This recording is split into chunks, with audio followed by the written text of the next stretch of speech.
Welcome to another edition of Trail Runner Nation. My name is Don Freeman. And I'm Scott Warr. And in today's episode, we're going to talk. We have a story for you.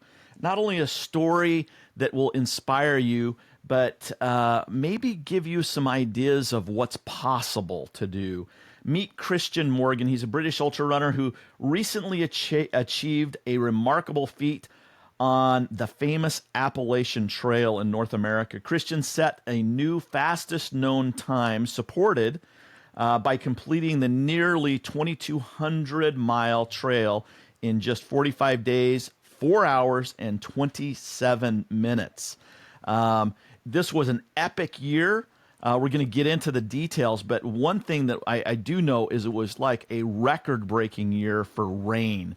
So in addition to being 2,200 miles and the just massive amounts of vertical that you have to do going across 14 states in the United States, he had to do it with some major weather issues. So Kristian, thank you for joining us.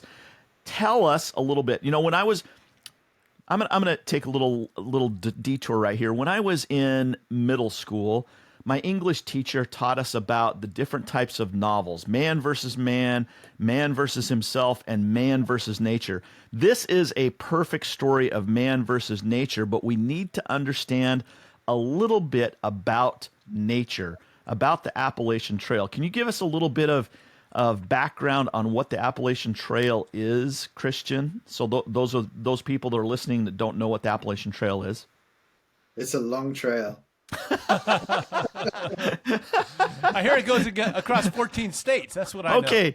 Well, we know that Kristian is a man of few words here. No, tell us a little bit more about it. Sure, yeah. Well, it's I have a personal history with it because I first heard about it when I got invited to go and help Carol Sabbe in 2018 go for that northbound attempt that he set. So, I mean, the Appalachian Trail is through, they believe it's the oldest mountain range in the world, the Appalachian Mountains. Down south, they call it the Appalachian Mountains. Yeah, and there's even like an international Appalachian Trail because they believe that Pangaea was one landmass and it got broken up.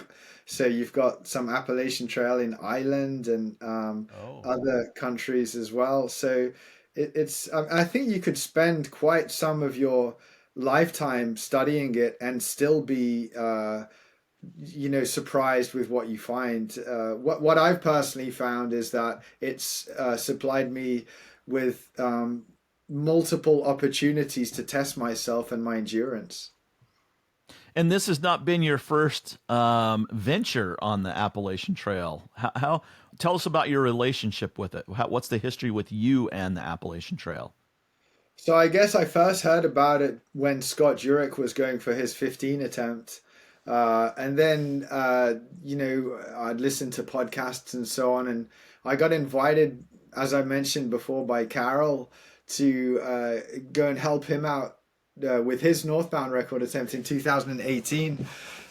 So my experience to begin with was 15 days running with Carol, with a running vest, and I had his like phone and his food and sometimes the tracking device, and just running behind Carol and seeing bears for the first time in my life in person was addictive. You know, I really wanted, as soon as I saw a bear, I was like, wow, I want to see another bear.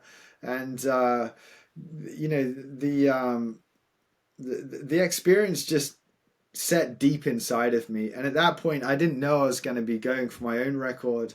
And then, as soon as I came off trail with Carol, I'd been running ultras for ultras and marathons for 18 years.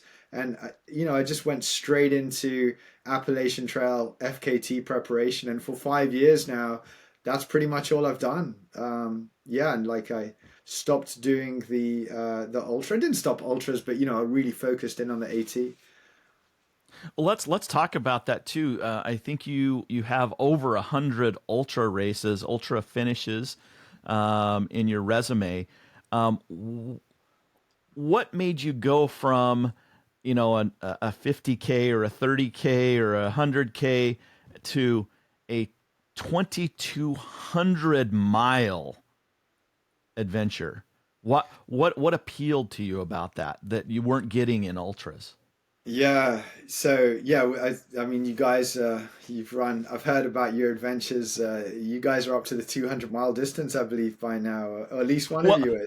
let me correct you. I am not. Don is. Don has 4 of those under his belt. Yeah, Yes. yeah, yeah. But I quit after 200 miles.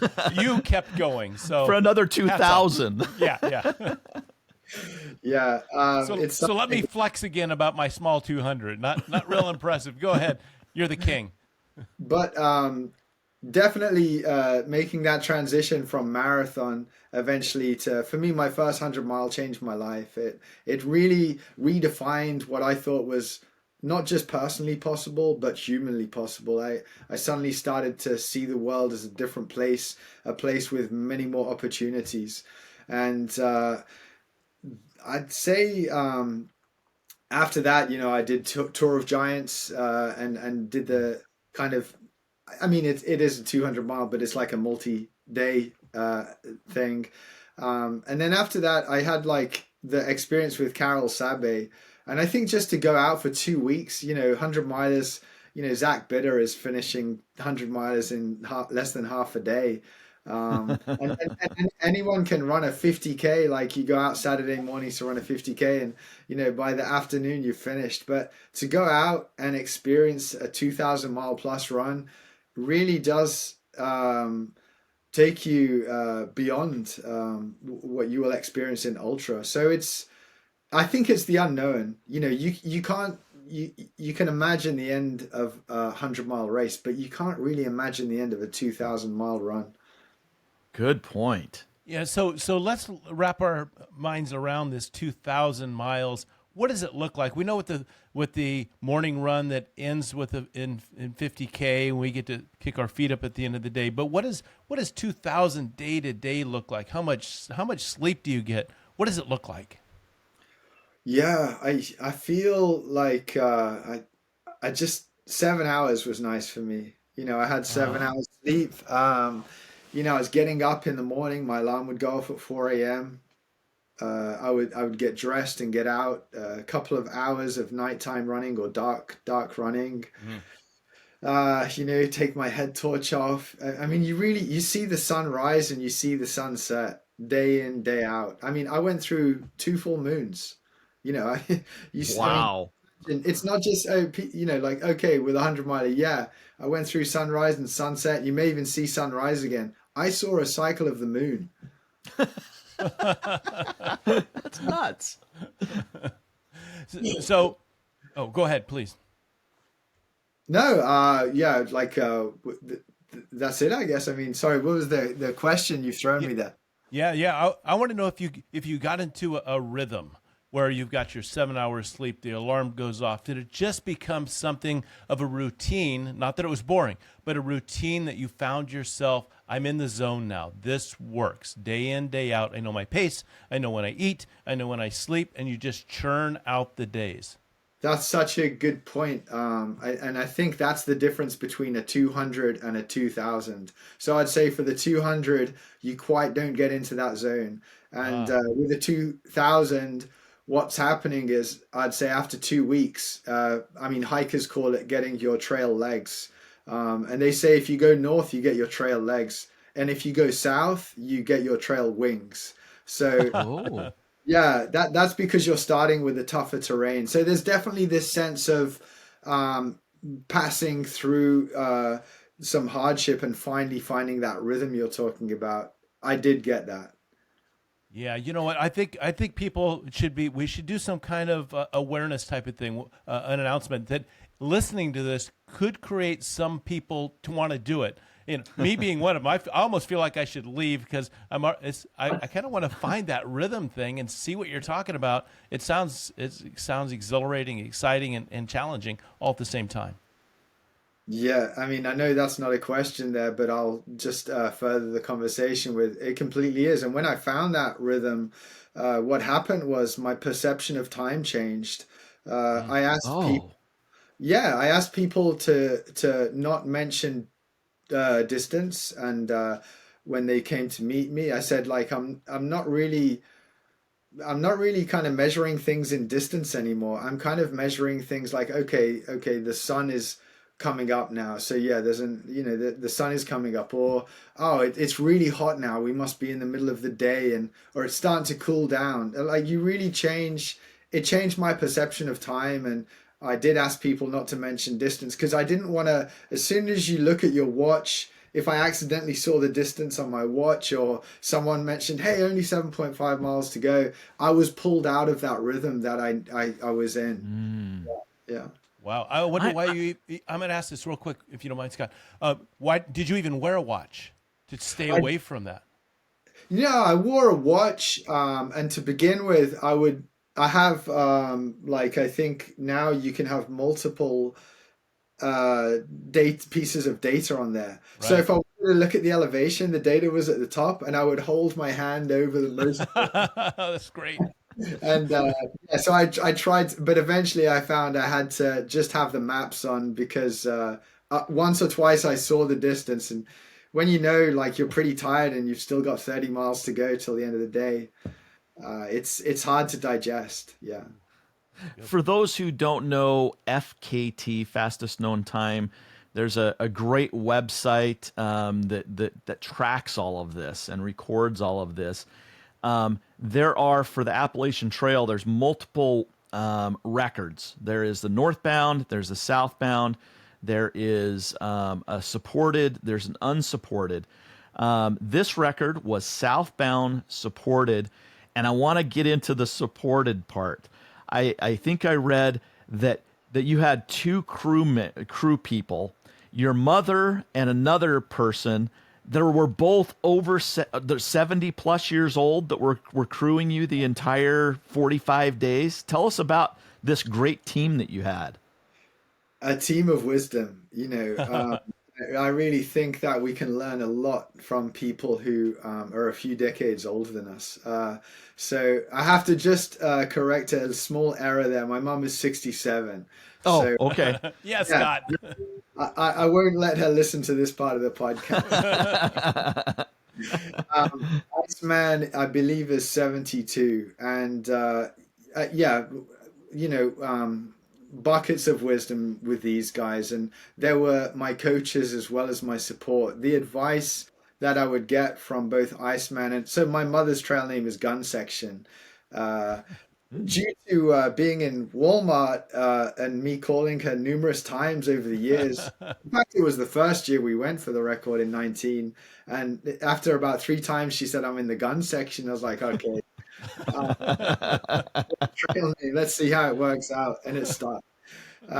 These guys we were a great team. I mean, I did the running, they did the support, and really without those guys, it wouldn't have happened. And there's this saying in Japanese which means to share a moment in time which will not be repeated of joy with other people, and I forget the phrase. It would have been better if I actually learned it. But I have many of those moments with my crew, moments of joy which will never be repeated.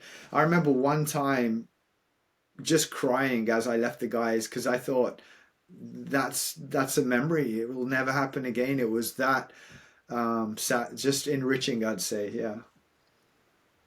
Tell us a little bit about how your day went. You talked about the rhythm. You talked about getting up at 4 a.m. How did your day go? Did you run for a few hours and then stop and rest for an hour? Did you meet your crew and have a big, scrambled egg breakfast? Tell us how the day would typically go. Obviously, I didn't answer Don's question well enough because he that one a couple of minutes ago. Yeah, no, like to get into more detail because I do go off on a tangent. That's all right. Yeah, the alarm would go off at 4 a.m. And I had a roof tent on top of the Tacoma, which Iceman drove. So I learned from last year. Side note, I set the second fastest time in the world last year going north. So I have a combined fastest time. Let's stop there just for a minute. For a minute, we need to talk about that because I think that's very important. So you have the second fastest time northbound. You now Yeah. have the fastest time southbound. That combined time, I've heard, is something that will probably not be broken anytime soon. I mean, 90 hours. I mean, 90 days for the combined. Is that right? Plenty, yeah. And actually, the person who pointed that out and did the math is Warren Doyle. He's done the trail like 18 times, and he's a mathematician. I mean, he's a wizard. So yeah, I mean, so I guess I did it so somebody else could do it. But I think the circumstances are I was striving for something which I feel I didn't reach, so I returned this year. And yeah, it'll be a strange record to beat. Yeah, for sure. Yeah. Hey, we'll get into that rhythm thing in a second. We'll keep kicking that down the road. We're not working on miles here. We're working on time, right? Yeah, that's right. We just start talking, and then when there's a red flash that goes off, we have to wrap up. What was my question? Oh, did Squirrel? you? No, I've got it. When you went out, did you go out to set the record? Did you say I'm going to map this out in my head? I need to accomplish this each day to get there, or did you just go out and just let happen what happens, and I'm going to run my day? As you mentioned before, I don't know if we're recording, but we had the record setting rainfall this year on the Appalachian Trail. So I had to almost just accept the fact that it may not, and we may not even start this year. We Wow. had three starts at the record this year. We turned up to meet in Maine. Hikers were getting told to get off the trail. And then I had a 56-mile day in Maine and got my leg trapped in between two boulders and got Oh my my. shin pretty bad, chest deep water and stuff. So I said, listen, guys, I don't want to start now. So then we did start eventually, which has made me totally forget your question. No, I think that's because you said leg trapped and water up to your chest. I think that derailed us. Give us a few details on having your leg trapped. I mean, you're on the trail, legs trapped. Does somebody come by and help you? Do you reach over and get a big stick? How do you get out of that situation? Because Yeah. that hasn't happened to us. So the water was coming down pretty strong. Unfortunately, a hiker, not on that day, but a hiker did get killed crossing a river. So it was, yeah, sympathies go out to his family.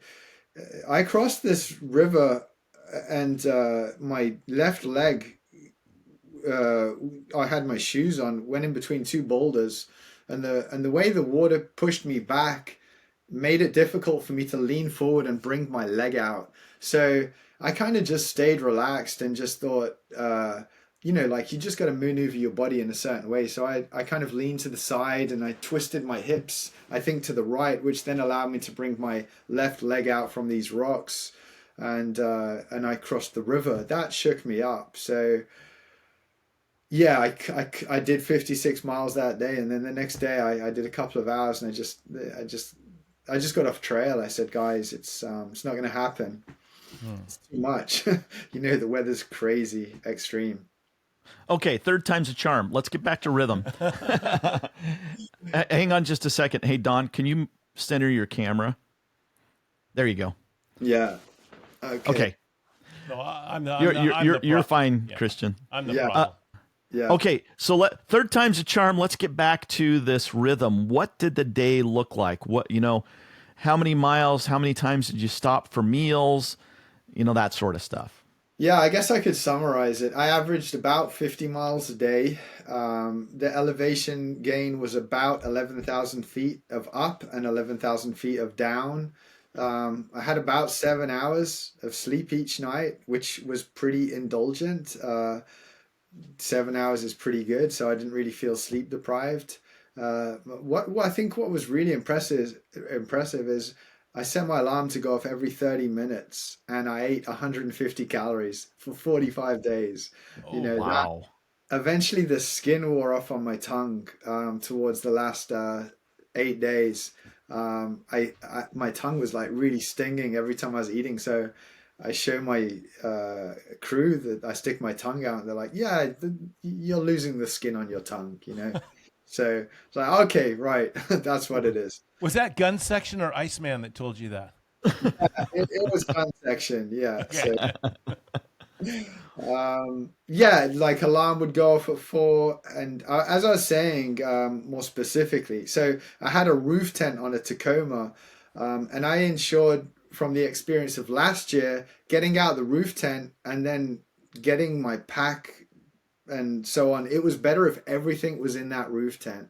So when I exited the roof tent and came down that ladder, had my pack on, my poles were stuck in my pack. I had my snacks. I'd already had my breakfast and even my black coffee, even though it was cold. So I was ready to go. And I was pretty impressed. Some mornings I'd come out within 8 minutes. So within 8 minutes of being asleep, I was fully dressed with my shoes on, laces tied. I'd had breakfast and I'd finished my coffee, Wow. which was kind of crazy. And then I'd go down, I'd mess around a little bit, do a little bit of like massage gun. Iceman would always say a prayer for me in the morning, and then I'd set off and I'd go and do. Originally, I wanted to start on the 1st of June, so we would have had the most amount of daylight for that 40 days, summer solstice being on the 21st of June. Unfortunately, with the 6 weeks delayed start, now I had 3 hours of darkness running to do in the morning. So head torch on in the morning, run through for sunrise, and then see the crew after about 16 miles.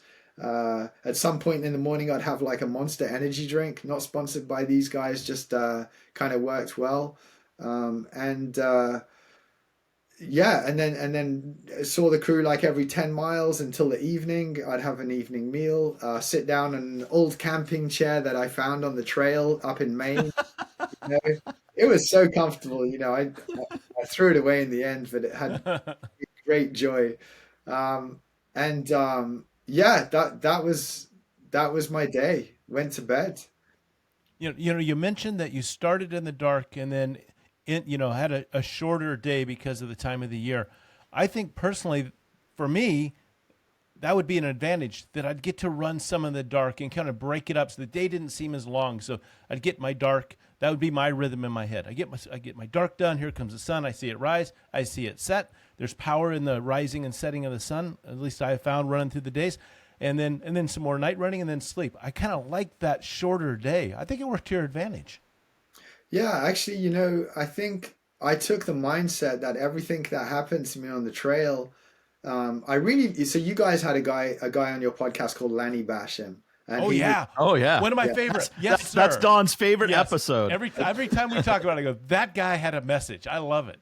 yeah, and I still remember many things he said, and one of the things was when he was younger, he thought life was happening to him, and as he got older, he realized it was he took the approach that actually, you know what, that happened for me. So I just took that approach, and I've really enjoyed using Lanny's principles. And so I did take the mindset that, like you just said, it broke up the day. It gave me less time to run in the light. It Hmm. created some structure, and yeah, life was happening for me, not to me. And yeah, that's the approach I took. Love that. You mentioned every 30 minutes you were eating 150 calories. Oh, every hour and a half? Was it hour and a half? Every 30 minutes. Oh, that's why your tongue was gone. Sorry, Scott. You're right. Go ahead. If it was every hour and a half, you wouldn't have had the problem, That's Freeman. right. That's right. I want to know what were you ingesting? Was it gels? Was it real food? What were you eating every 30 minutes?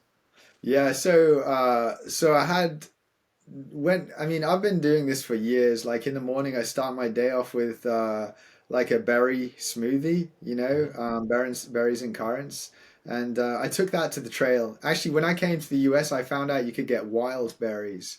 Um, Mm. and there's these ones, I think they're like Wyman's, or then you can get I forget sometimes you get wild berries, Walmart ones. Anyway, the wild ones have got twice the amount of antioxidants. So I'd have a pound of wild blueberries a day, and A pound. Wow. yeah, so like one pack of this $4.95 blueberries a day over 3 smoothies, so or half in breakfast and um, did I mention that I had a breakfast smoothie? So I didn't eat for the first hour. Yeah. And then I came across this cool company called Currents, and works out that they have these small capsules which contain like a handful of berries. So it was pretty sweet to be able to fortify because I'd stuck with that. I still had my pound of blueberries a day, but then I was having like two. I had super amount of these, like two in the morning, two in the afternoon, two in the evening. So I had some crazy um, vitamins and minerals running through my blood, and antioxidants. And then I think that just helped offset because I had to eat McDonald's, I ate Snickers bars, like trail food, Cheetos, Chips Ahoy, all this stuff. So yeah, I was also organic chicken, organic beef, avocado, rocket. I was having pretty much everything I could, and gun section pretty much sorted all that stuff out. Did we mention? Did we mention the total amount of calories? Was it like 6 or 8,000 calories a day? Is what you were ingesting? Exactly 6 to 8. I mean, I had a study done by you have the amazing runner in America called Joe McConaughey, and he did the Arizona Trail and had a study done by some scientists, and those same scientists did a study on me. The results are not out yet, but I did. I mean, without looking at their results, we guesstimated 6 to 8,000. Plus, your watch tells you how many you burn, and it was saying that I was burning about 4,500 calories a day of active calories. That's not including my 2,000. So I reckon 6,500 I was burning, and it's probably eating about the same because I didn't lose much weight. Yeah.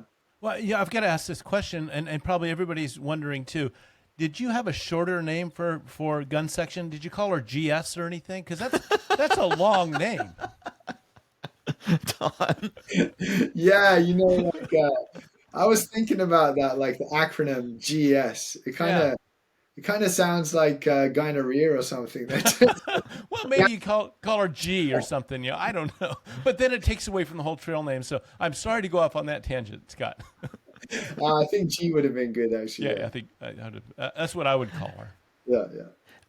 I've noticed with the northbound and the southbound FKTs, the southbound seems to be a few days shorter. And you mentioned earlier that the old saying is you get your legs going north, you get your wings going south. Which did you find more enjoyable? Because you've done both in very fast times. Which one is your preferred direction? Yeah, I mean, they were just like so different, but it was nice to get Maine, Vermont, and New Hampshire, or Maine, New Hampshire, and Vermont out of the way, because those states really, they really are tough. And if you're kind of getting there after on tired legs already, it can be really, in my experience from last year, really tire you out. So. Yeah, but they were different. I can't say I have a favorite direction. Definitely going to the top of Katahdin is a lot more picturesque and dramatic than kind of finishing at Springer Mountain. Because at Katahdin, you're in a 365 or what is it, 360-degree view of beautiful, if it's a clear day, landscape. Whereas Springer, you're just surrounded kind of by trees and yeah. If you didn't, sorry, Don, if you didn't catch that, Katahdin is the northbound terminus, and what's the other one on the southbound? Springer Mountain. Springer Mountain. So just to give you, if you're trying to map this out in your head, go ahead, Don. I've got to think of my question, Scott. It went away when you said that. It disappeared. Oh, I've got it. Here it is, Kristian. This sounds inviting. It sounds delightful. It sounds like something that I should do without question. But we need to, for full disclosure, was there any moments of catastrophe? It's like, am I going to even finish this thing? This is the worst part of my life. Is terrible because I decided. Is there any moments like that? I mean, I would say there was days like that, Oh, Yeah, let's just go through them quickly. Please, and don't Yeah. speed through it because people sometimes don't hear as like they should, including me. So really drag it out and embellish a bit if you have to.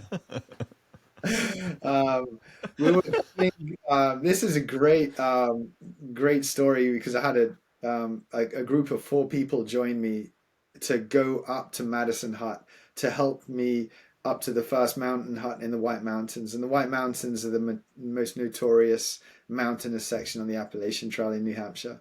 So my friend Veronica comes out. There's a guy called Andrew Drummond, who's known as um, I forget in Scott Jurek's book. He always helps through hikers out. Uh, and then this young guy. So there's these 4 guys with me, and we're coming up, and we're going up and up and up, and eventually we get up above tree line, and as soon as we get to where above tree line is, I stop and I put my jacket on.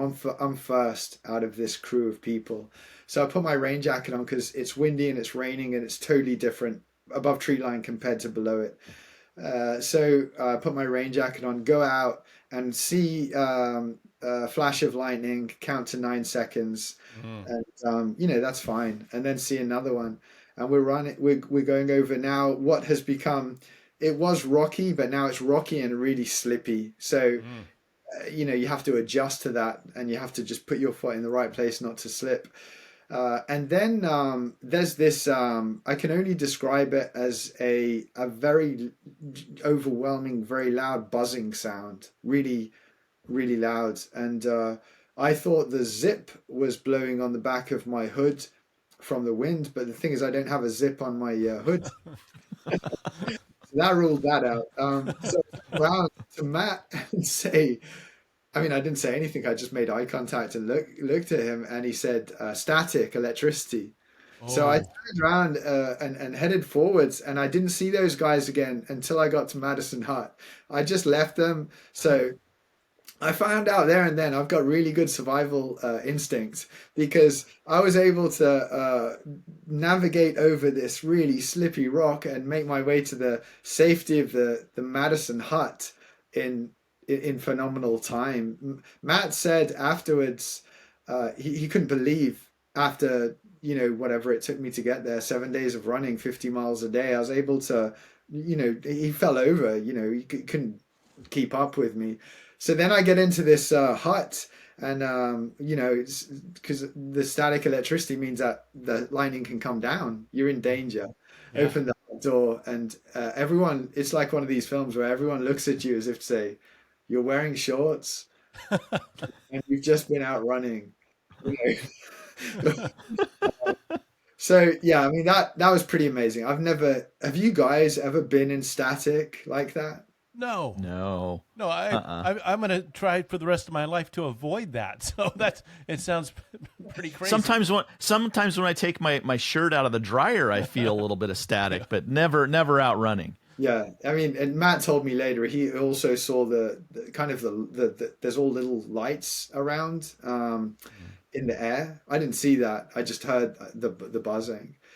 The Wow. next morning, I'm dragging it out. Oh, The next yeah. Good. the next morning I get up. These guys have gone. They left on the nighttime, and I thought, and I looked on the weather board in Madison. It said I think they're expecting 100-mile-an-hour winds.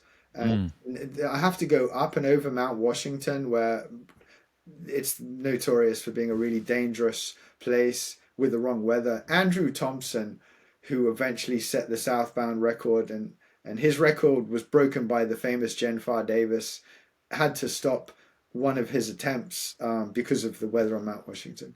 So anyway, the next day I think there's no way I'm going to get up at 4 and just run in the darkness over this terrain and this 100-mile-an-hour winds. I want a little bit of sunlight. So I set my alarm at 6 and I got going at 6:30.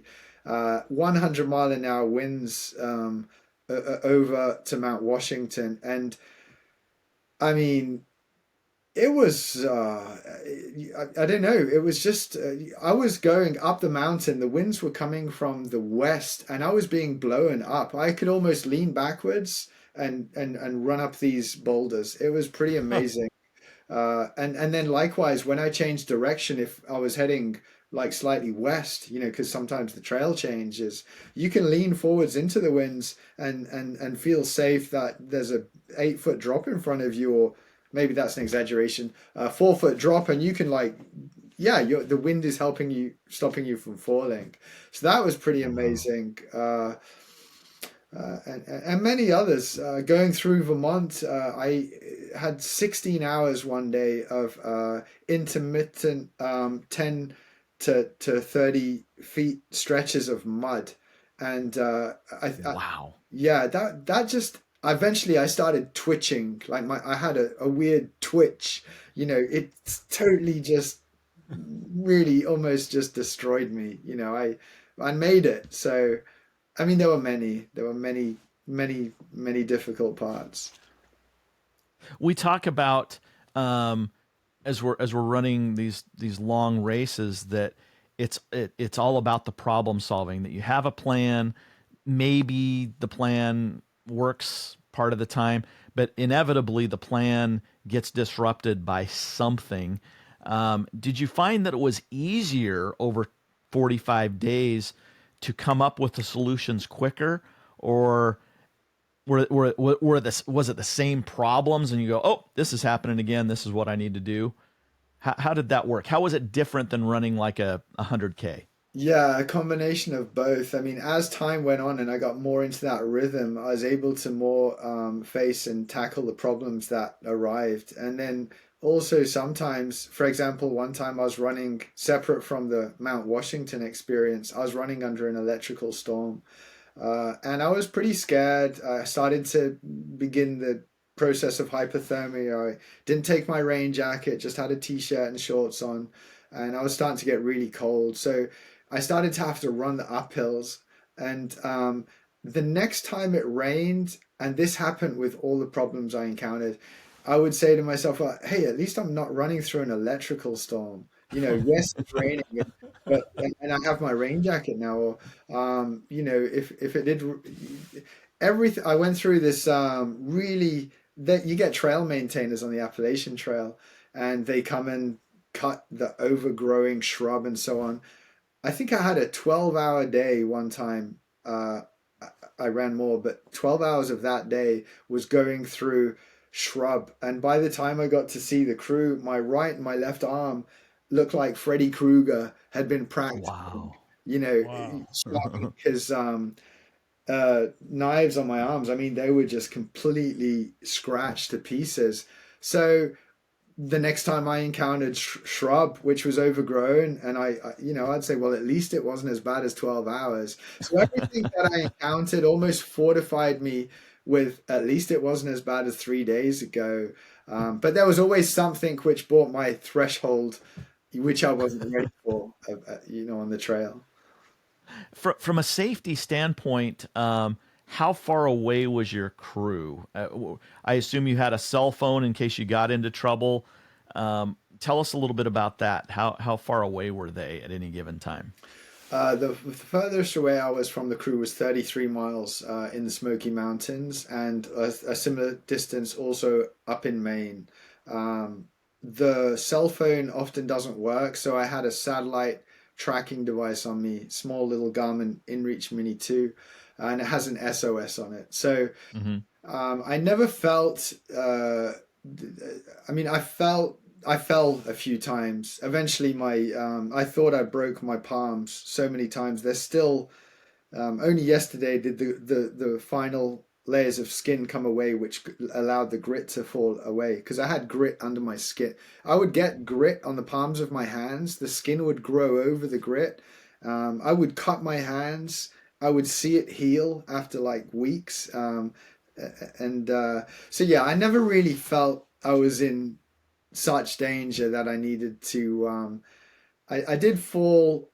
Actually, this is one thing which was pretty serious. I didn't know till afterwards. I just came back from the hospital couple of days ago, had an X-ray on my left knee, and then went to see a specialist. And he told me that I'd torn my ACL muscle. Sorry, Wow. it's a tendon on the inside of my leg.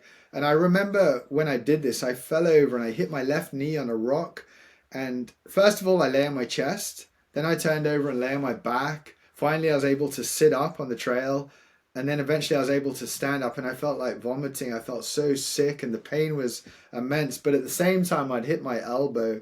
So it was this combination of two pains. And I hobbled and eventually I limped. And eventually I started running again. But I realized after the fall, every time I hit a root or a rock or something or caught the inside of my left foot, it would create a sharp pain on the inside of my left knee. So I don't know what it was, but instinct told me, Christian, track your legs forward, especially your left. Track forwards, track forwards. So I'd kick a rock and say track forwards. And eventually what the doctor told me is, because I had done that, I told him this story. I had 500 miles of tracking my leg forward. He said, we would have put a cast on you and it would have only allowed your leg to track forward. So the fact that you were able to heal your ACL on the Appalachian Trail, he just couldn't understand. I mean, he couldn't believe it. He said it's amazing. So that was pretty amazing, that I was able to track forwards. Yeah. Well, one of the things that I've said about trail running is if you want to get to know yourself and really who you are, then spend some time with yourself and do something hard with yourself. And you get to learn what you're made of. You get to learn your strengths and your weaknesses pop up as well.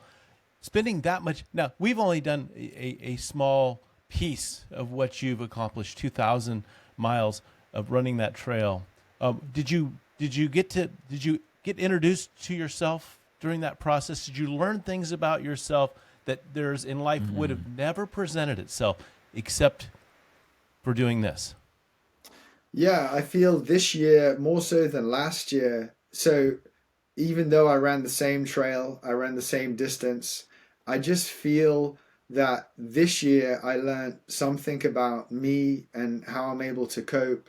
Because I think the other half of that, Don, is that you only learn that if you continue. And part of me gave up last year when I felt under pressure with Carol's lead, which I had becoming smaller and smaller. And I stepped off trail on day 31 to step back on trail behind record pace. But this year I didn't break and I carried on pushing and I was able to almost, like I think people describe it as, peeling the layers of an onion off until you get to the core. And yeah, I really some points felt like I was cross-legged, 4 feet above the ground, floating forwards. Wow. Had some amazing experiences out there. I wish I could articulate them into words, but it was there was this one particular time I was so distressed mentally with the pressure I'd put on myself of running sub 45 days, because I wanted to run 42 sub 45 day attempts on the AT. And this year I was 4 hours over that. And whatever it was, a couple 100 miles before the finish, I started doing the mathematics and I put all this pressure on myself. And I realized that I had to let go of that, because the mental energy, I really hope scientists get into this in the future. Maybe ultra runners can help them out. But if you want to burn energy, do it up here, because that's where you're going to burn it the fastest. Yeah. So I realized by relaxing myself and letting go of that mental pressure, I mean, I got to the point I was stumbling on the trail. I couldn't even run or hike. But as soon as I let go of that, I kind of entered this Jedi Knight clarity and was able to, like I say, just float down the trail. And my mind went into the past. I entered my grandmother's house, who's passed away now. I looked around every room. I smelt the smells. I felt the feeling of the banister on the stairs, and it was like an amazing experience I had out there. Yeah. Boy, Scott calls those golden nuggets. That I was just about to say that. I was about to say that. The mental energy, the calories burned, the effort that should be placed somewhere else, but you're spinning it around in your brain, worrying about things or creating the issues in your head. And what is that number? I'm gonna miss this, but like 25% of your energy goes, is operating your brain, whatever that piece is. I thought there's some number like that, and other people know, but that's the golden nugget, to let that stuff go and just find the zone and do what you're doing and become efficient at it and enjoy it. Quit complaining. find joy in the space and get it done. I think that's it. I think you really nailed it. Yeah. And I want to examine this golden nugget a little bit more, Kristian, because this is something that everyone listening, or most people that are listening to this podcast, can relate to. At certain times, whether it's running a race or out on a trail run or an adventure like you just did, or whether it's within their relationships or their job, at some point they overthink things and they get stressed out about things. I want to know, when you were having those mental gymnastics, how did you let go? How were you able to let go of that? And how can we learn from you to let go and get into your Jedi, whatever, mind zen that you had? Good question. I think you have to be in the situation. I really do, because it's so easy to put a strategy in place upon entering these times in our lives, because, like you say, it's not just ultra running, it's life, and I think to have that strategy, to preempt a strategy in place, I really think it takes the experience of being in a place of desperation with nothing else to do, and then the light bulb goes off, to experience that in your life and then to apply it. But to actually just have the strategy without experiencing some of these moments, I'm probably not making much sense. No, But it's a difficult topic. it's really tough. I mean, now I have this entire I'll refer to it as toolbox for how I'm going to be coping with the harder times in my life, and that's coming from the Appalachian Trail. So, and everyone says it. These thru hikers say, and 100-mile finishes, 100-mile runner finishes say it. I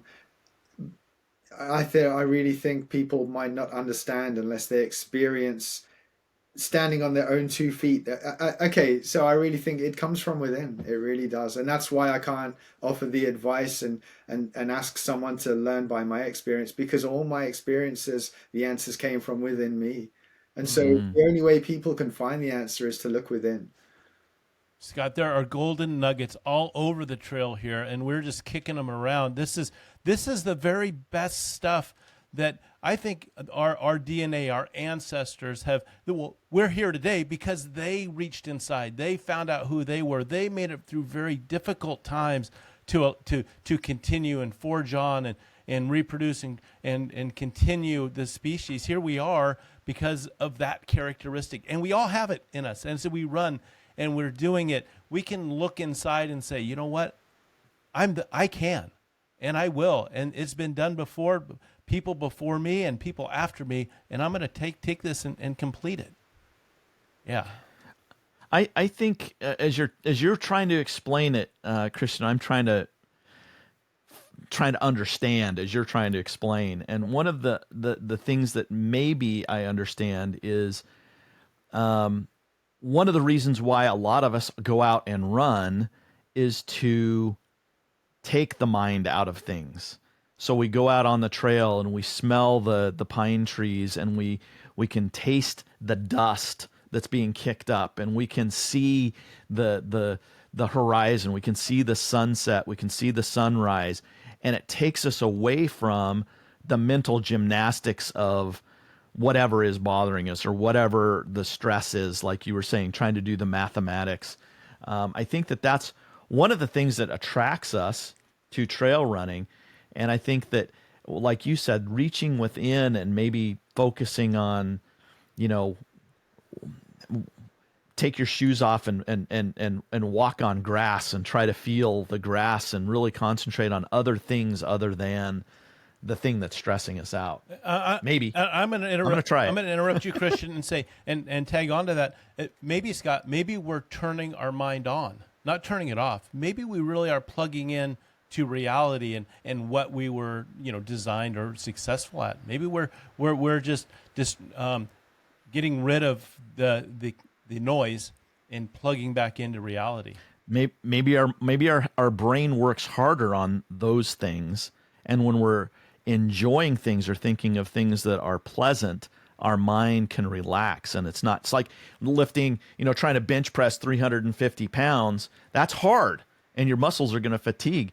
But if you're, doing a push up or one or two, maybe that's not as hard. Yeah, I don't know. yeah, but Scott, I don't know what I'm talking about. we have a guest. We have a guest. We should let him speak.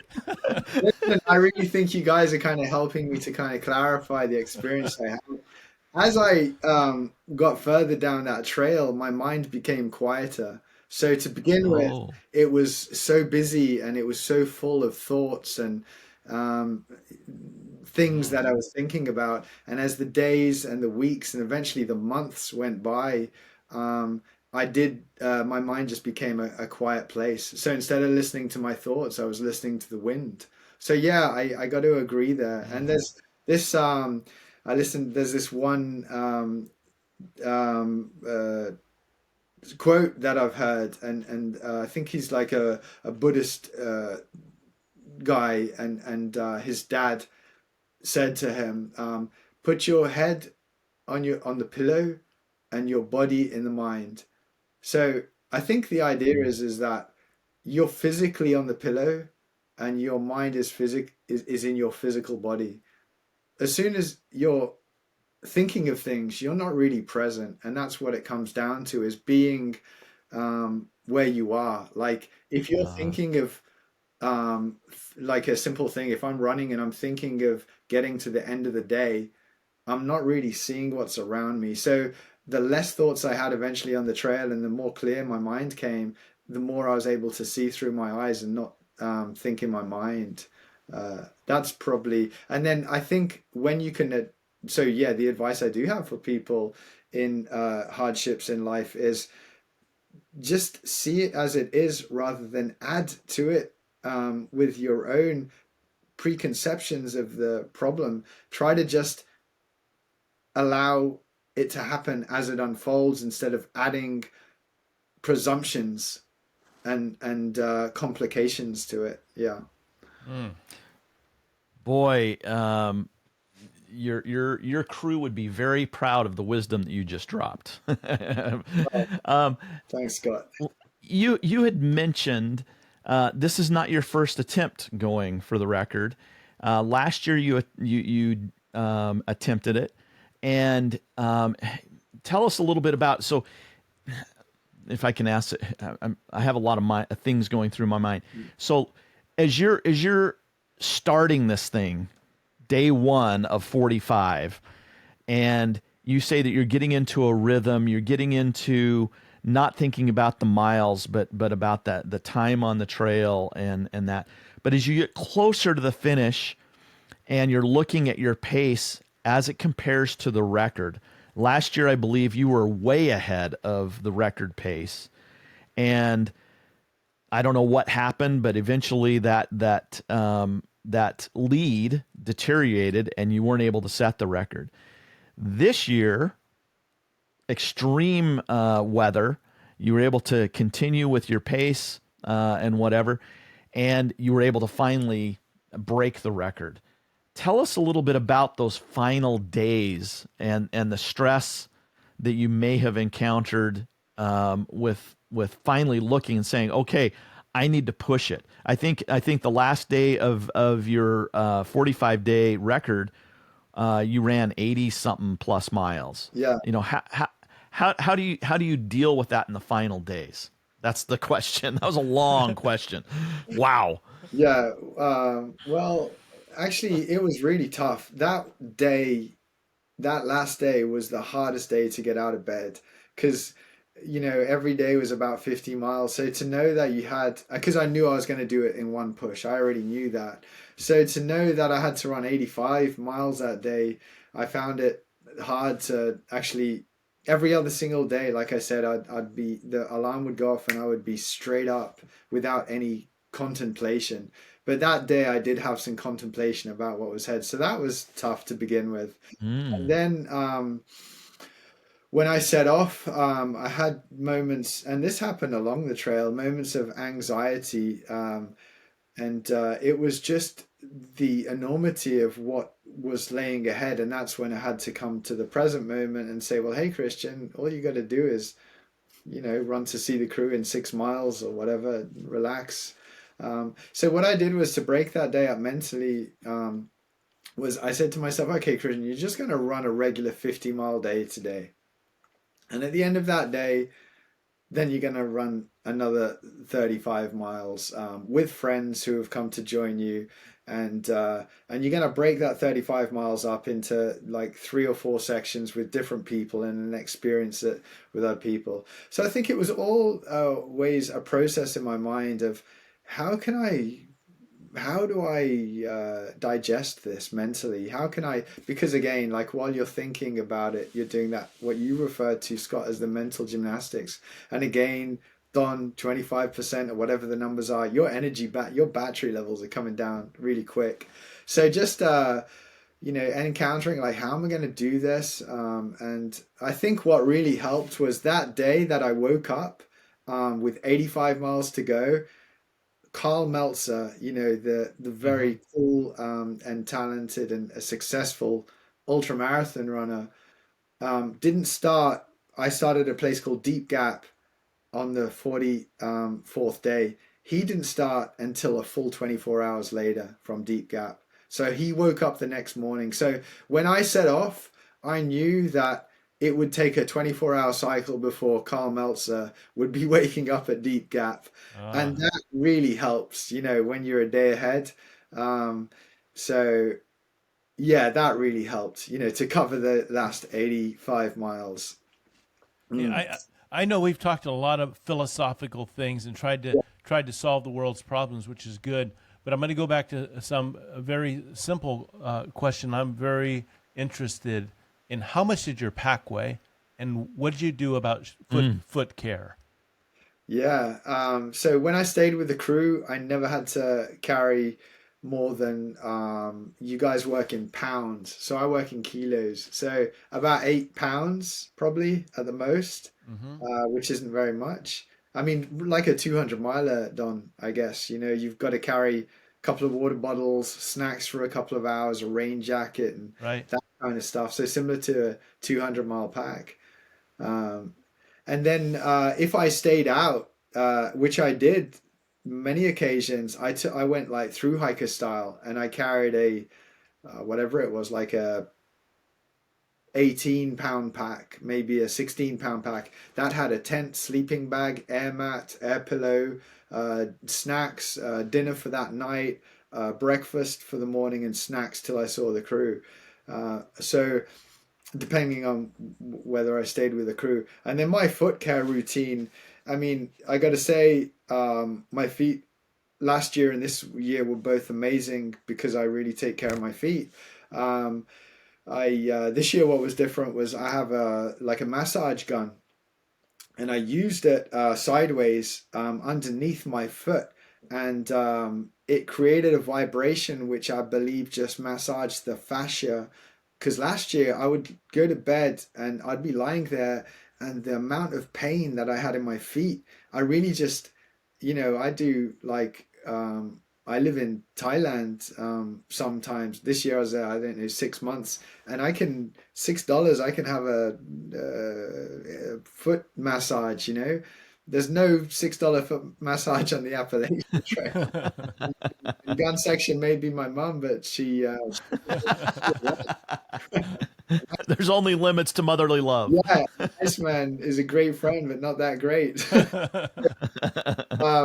So I really just had a lot of pain last year in my feet. So this year I held the gun sideways and it moves in an in and out motion, and I used it to vibrate the arch of my feet. I'd sometimes spend 15 minutes. The massage gun was mostly used on my feet, and I lay there on the nighttime and I did not have that pain. So Mm. it worked. Yeah, obviously filing down calluses, which build up with, I even have it here, a foot file,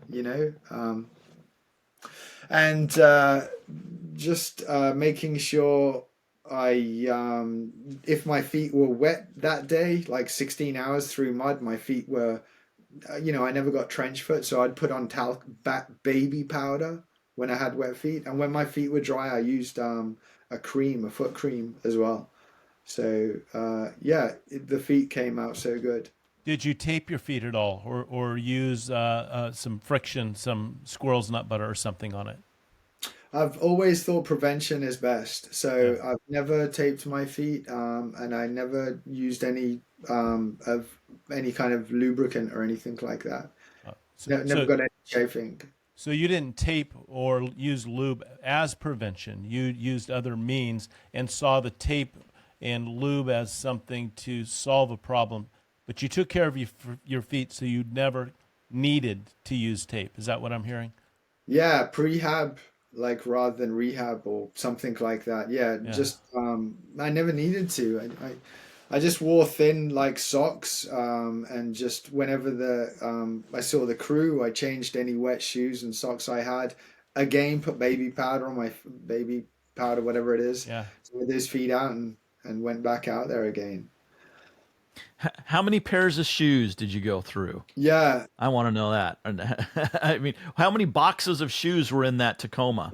yeah. I mean, that was a lot of shoes. I destroyed 10 pairs of shoes. You know, Wow. those guys, yeah, just looked terrible at the end. The rocks just destroy the shoes, you know. Yeah. Wow, wow. Well, Christian, fascinating discussion. I think that I'm more excited or maybe enticed to go experience some of the Appalachian Trail. We live out west in the United States where we have the Pacific Crest Trail, That's right. and I've studied that quite a bit. And maybe that's on the bucket list at some point in my life. But now I'm thinking maybe the AT is the way to go. I don't know. What's next on your list? What are you training for now? So right now I'm trying not to like I mean I'm eating a lot of ice cream right now. That's your main goal. How many pints of Ben and Jerry's can you eat? Yeah, I'm eating a lot of food. I said I really didn't want to go ahead and put weight on, but it's just I just got this desire to eat, you know. So yeah. Have you seen that Raging Bull with Robert De Niro? You seen that film? Anyway, anyone who hasn't seen it, he's a method actor, and he got trained up by I think it was Jake LaMotta to become an actor for the film. But Jake said, who was the world champion, something about, wow, Robert could have really been a contender, top 10 in the world, you know. And as part of his method acting, he just went through Europe and ate breakfast, lunch, and dinner every day, Italy, big meals. And in the film, he's unrecognizable. So I'm training not to get too fat. Well, by the looks of it, you have a long ways to go before that happens. You look AT ready now. So Actually, jokes aside, I'd love to get a film crew together, and do a northbound attempt on the Appalachian Trail and be the only person to ever hold the north and southbound mhm. record. That would be cool. But who knows? It's just an idea. I'm full of ideas. So I'd love to just get back to 100-mile races. You know, I'm a 10-year loser for Western States lottery. Probably the same. Yeah, I mean, if I can get in Western States before I'm 50, that'd be pretty cool. Yeah. Well, Christian, when you get into Western States, you have a place to stay. We're not far from that trail, and Right. and so you have either Scott. I'll volunteer Scott's house, but you can also come here. Well, I'll take that offer, and yeah, who knows? In a couple of years, I may be knocking on the door. Hey, Good, guys. good, good. Well, we'll watch the lottery. We'll be calling you. So good. I am curious because you brought that up. After doing 50 miles a day for 45 days, 2,000, almost 2,200 miles, do you think that a 100-mile race is just going to be a piece of cake? And also, I did it last year. Carl Meltzer's saying is 100 miles is not that far. And the reason he says that is because he ran, you know, he also did the AT twice, two completions. So, yeah, I think, like I said, my perception of distance and time was changed. And I'm quite interested to see what it's like. But I bet you I'll run a 100 miler and I'll forget about everything and I'll say, this is so hard. Yeah, who knows? Let's see. Yeah. I think it's going to be just like the other races that are shorter. You know, a 5K is one of the hardest things to do if you run it hard, right? And 100 miles is a hard thing to do if you run it hard. I think any distance can be just excruciatingly difficult if you put everything into it for that time period. Yeah, no, I agree. I think one time I ran a 5K and I said, Christian, just back off from the 10 out of 10 and just go to like, say, maybe 9 out of 10. Nicer experience. Yeah. Hey, Christian, thanks for the time that you've spent with us. It's been a fascinating discussion. If you're interested, you can follow Christian on Instagram. We'll make sure that we link his handle in the show notes. He's also a coach. So if some of the things that he was talking about today ring a bell and connect with you, and you would like to get Christian as a coach, you can find him at Kristian with a K, ultra.com. And of course, that will be in the show notes. So thank you very much, Christian. If you're out there and you're thinking that you want to go run the AT or try to set a FKT, make sure you get about 10 pair of shoes. Take care of your feet and run. Mas. Nice. All right. Thank you, Christian. and get a coach, Scott, right? Christian is, Oh, yeah. You've got to have wisdom. You don't do this just by rolling the dice. You've got to have some, or maybe a gun section or Iceman. You know, you've got to have the wisdom. Hey guys, I also forgot to say, like, if you guys want to watch my Donald Duck dance, go and check out. What? Yeah, I did a few Looney Tune and Donald Duck dances on my Instagram page, so it kept me sane. I had to do something to just get rid of the seriousness of it all. So check that out. Well, I'm going there right after we hang up. I got to see Christian do the Donald Duck dance. and it's in the show notes, right, Scott? Exactly. Well done, Christian. That was a lot of fun. It was. I learned a lot.